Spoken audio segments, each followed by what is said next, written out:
He grew up in a cold little house in northern England, with holes in the roof and barely enough money for heating. People laughed at his dreams. Today, he's worth billions, and this is how he did it. Before we begin, make sure you subscribe to the channel because stories like this can change the way you see your own future. In a quiet village just outside Yorkshire, there lived a boy named Oliver Bennett. Oliver didn't grow up with much. His home was a small brick terrace at the edge of the village.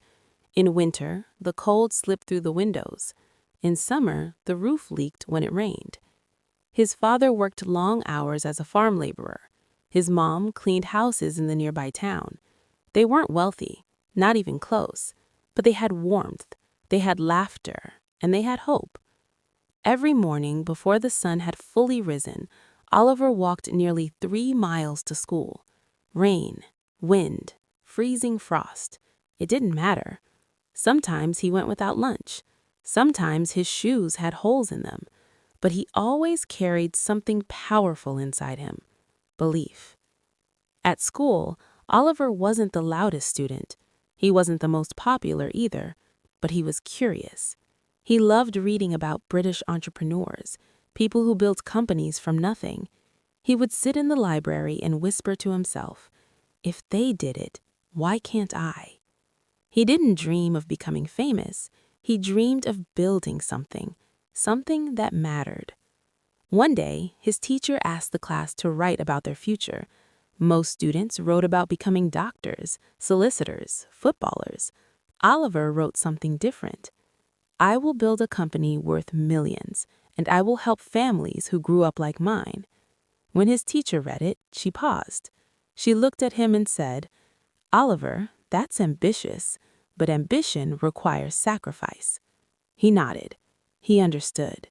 Dreams weren't magic. They were built, brick by brick. Year after year, Oliver studied business in every way he could. He borrowed books, listened to free podcasts, watched interviews late at night. While others slept, he prepared. He worked part-time at a local grocery shop, delivered newspapers in the early mornings, saved every spare pound. At 18, with a small envelope of savings, he moved to Manchester. The city was overwhelming: the noise, the rush, the competition. But Oliver felt something else: opportunity. He enrolled in a business and entrepreneurship course. Many students came from wealthy families. They wore expensive clothes, talked about family connections. Some of them laughed at him. "You don't have investors. You don't have contacts. You'll never compete." Oliver didn't argue. He just worked. After graduating, he launched his first small venture. Not glamorous, not flashy. A simple online platform connecting independent British artisans with customers who valued handmade craftsmanship. At first, almost no one noticed. Orders were slow. Money was tight. Doubt crept in. But Oliver had made a decision long ago. He would not quit. He improved the website, spoke personally with small creators, focused on customer trust.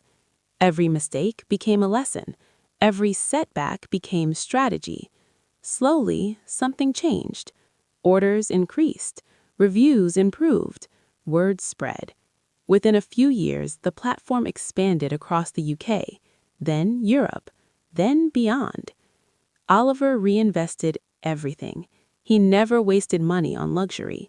Growth came first, impact came second, and eventually, success followed. The small village boy who once walked 3 miles to school now employed hundreds of people, but he never forgot the cold winters, the empty pockets, the long walks. So he created a foundation, providing scholarships to children from low-income families across Britain, funding small community businesses, creating opportunity, not just profit. Years passed. Oliver Bennett became one of the most respected business leaders in the country, not just because of his wealth, but because of his values. One day, during a television interview, a journalist asked him, "What's the secret to your success?" He smiled. There is no secret, he said. Work when others rest. Learn when others complain. Stay humble when others boast. And never let your background decide your future. He paused, then added, your dreams are stronger than your circumstances. And that is how a boy from a small village in Yorkshire built an empire. If this story inspired you, don't just watch, act. And make sure you subscribe to the channel for more powerful stories that remind you where you start does not decide where you finish.